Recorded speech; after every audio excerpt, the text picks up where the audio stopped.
What's up, y'all? Professor Hurley here with another episode of Purple Bear Biology, where we explore biology, anatomy, and microbiology. If you're new to the channel and any of those topics interest you, consider clicking the subscribe button and exploring some of our other videos that we have available. In this episode, we are going to discuss how a population of organisms can change over time as the environment changes and new characteristics pop up due to genetic mutation. This change in a population is called evolution, and we get to talk about how and why it happens. You've probably heard the word evolution before, and chances are you've heard the word used in both positive and negative ways. This video will not focus on the debate behind evolution directly.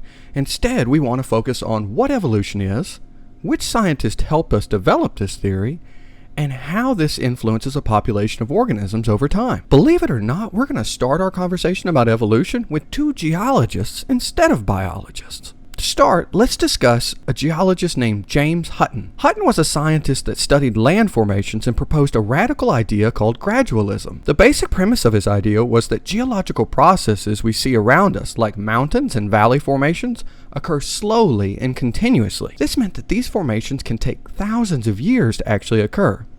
Now you may be wondering, why is this so radical? Well, the current thought at the time was that the Earth was less than 10,000 years old. So where did all of Hutton's peers think all of these geological features came from? Their opposing hypothesis was called catastrophism, and proposed that sudden catastrophic events like meteor strikes and earthquakes created these geological features. If Hutton was correct, however, then these features on the Earth have been changing slowly over time, and the Earth must be a lot older than all of the other scientists were predicting. While this may seem obvious to us now, during this time period it was foundational for developing a hypothesis about gradual change over millions of years, rather than thousands. Now let's talk about our second geologist, Charles Lyell. Lyell looked around at all of the land features he could see, mountains, valleys, rivers, and lakes, and proposed an incredibly important idea. If land formations take tens of thousands of years to form now, and we have no evidence to suggest that this has changed over time, then they must have always taken this amount of time to form. This theory is called uniformitarianism. Now this is a pretty radical idea as well, because this meant we could apply what we currently see around us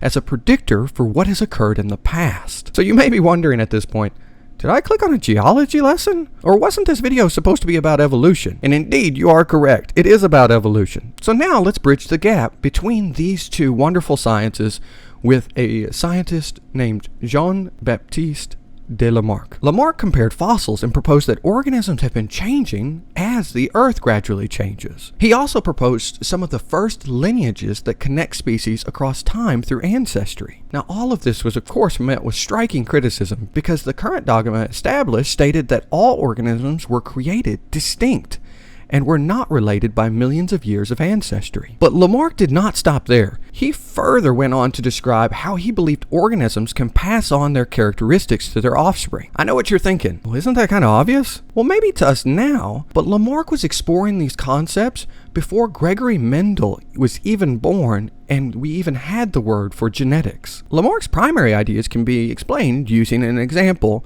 that you see here, giraffes. Lamarck believed that giraffes would compete for resources, and because their necks only reached to certain heights initially, the competition would be fierce for leaves around the same height in the trees. He stated that this competition would cause some giraffes to stretch their necks to reach the highest leaves, and this continuous stretching would result in physical morphological changes. He then proposed that those characteristics derived through use, or lost through disuse, would be passed on to the offspring of that organism. Years of this morphological change would lead to giraffe populations necks becoming longer over time. The problem with this hypothesis is that even though our bodies can adapt and become modified over time, these modifications are not coded for in our DNA, so those characteristics that Lamarck's giraffes developed would be reset to their genetic parameters defined by the genome in the next generation. We now know that it is not physical modifications acquired during an organism's lifetime that get passed on, but rather a diverse assortment of genes that come from the mother and the father. So where do all of the new characteristics come from? Mutation and sexual reproduction, leading to the evolution of genomes. Now that we have set the stage with our main scientists,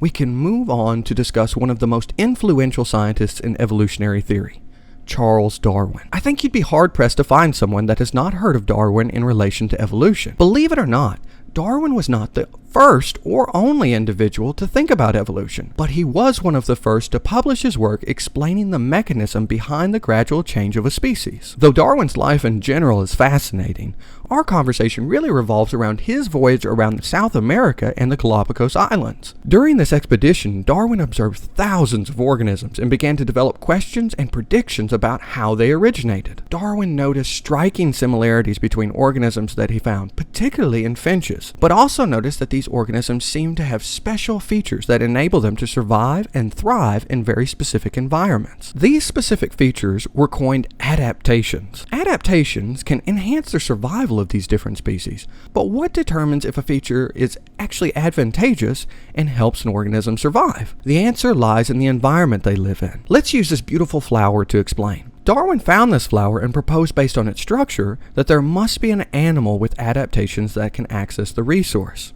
The flower actually has nectar down here at the tip. So he was suggesting that there was an animal that existed that could access this long tube to get down to the nectar at the bottom. Though Darwin never found the organism he predicted to exist, there is indeed a moth with a long mouth that can reach the nectar and use the flower as a food resource. This adaptation in the moth is only successful because there is an environment that favors the feature. For clarification, adaptations are any traits that positively influence an organism's chance of surviving and reproducing. This could include height, speed, claws, fangs, color patterns, even behaviors. The list could go on and on. The key is that each of these features are only advantageous in a particular environment. If you change the environment, then you change what is advantageous. Darwin's observations of these adaptations, as well as reading influential publications by his peers, led him to make two primary observations and then develop two inferences to explain how populations change over time. First, Darwin observed that organisms have babies that have lots of variation in their traits, even though most of these variations are copies or modifications of their parents' features. This striking diversity is due to genomic variation that we discussed in previous episodes. New traits can even develop due to mutation. His second observation was that most organisms on the planet produce way more offspring than what the environment can actually support. This means that most of the offspring will die. Think about it. Insects produce offspring by the hundreds to thousands. If every baby survived, then we would be swimming through insects to walk down the street. Of course, this isn't the case, and many of you are probably excited by that idea, but why do organisms produce so many offspring if most of them are going to die? Based on these observations, Darwin deduced two inferences. First, some of the traits that offspring acquire will make them more successful than their brothers and sisters. This means that they will be more successful and more likely to survive. Oftentimes in science, we call this survival of the fittest, though that's not necessarily Darwin's term for it. His second inference was that if some characteristics make individuals better adapted to their environment, then they would pass those traits on to their offspring. And because they're more likely to survive, those traits would become more common in the population as a whole. So the population would change slowly over time, where the most advantageous characteristics become the most common in that population. Okay, so we're saying that populations change because organisms with favorable traits are more likely to survive. That makes sense. But wait, what determines if the trait is favorable again? The environment. Darwin's profound contribution to evolution was, simply put, that natural environments act as filters to select which variation is best adapted. This process is called natural selection and is one of the primary ways that evolution can occur. Are there other ways that evolution can occur?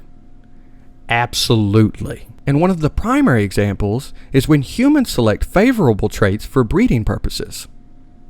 We have crossbred plants to produce varieties that provide more fruit or bigger consumable parts. Heck, we can even crossbreed dogs and cats for properties in size and demeanor that we want. When humans choose characteristics and breed for them, this is referred to as artificial selection, and it too results in evolution. I should mention that natural selection and artificial selection do not necessarily have the same outcomes in relative fitness of an organism.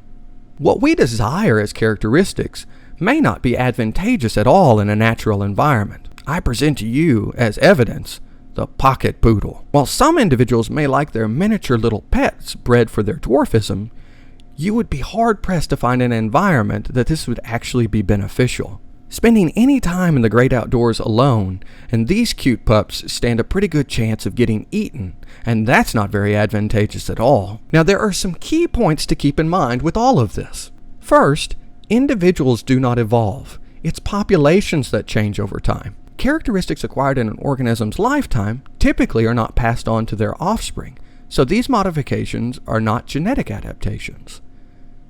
This means that in order to observe and measure evolution, we must observe changes over multiple generations. Second, natural selection can only increase and decrease the prevalence of adaptations in a population.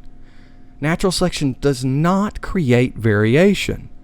The variation comes from mutation, and natural selection selects what is most best suited for the environment. And then lastly, adaptations are environmental specific.